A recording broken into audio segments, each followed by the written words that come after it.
Le parquet pénal économique et financier de Côte d'Ivoire condamne à 10 ans de prison ferme le narcotrafiquant espagnol Devesa Miguel. Une dizaine de ses complices membres d'un réseau de diffusion des drogues fortes, dont la cocaïne en Côte d'Ivoire, écopent la même sanction. 35 autres personnes impliquées ont été condamnées à 25 mois de prison.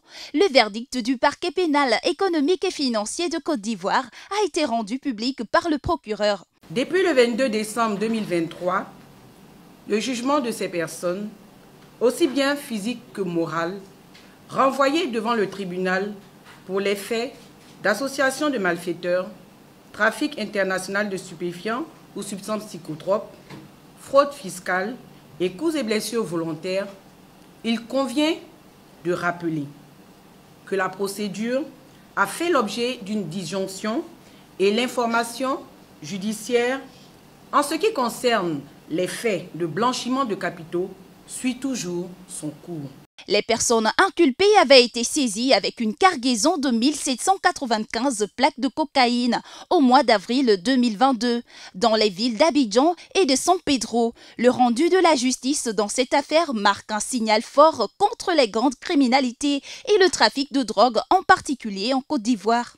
L'enquête a mis en exergue un vaste réseau de trafic de drogue opérant entre le Suriname, la Colombie, l'Italie, l'Espagne et notre pays. En effet, cette drogue découverte à San Pedro, qu'Abidjan a pour origine le Suriname, un pays d'Amérique du Sud, et appartient à un cartel colombien qui a décidé de faire de la Côte d'Ivoire un pays de transit dans le trafic de drogue.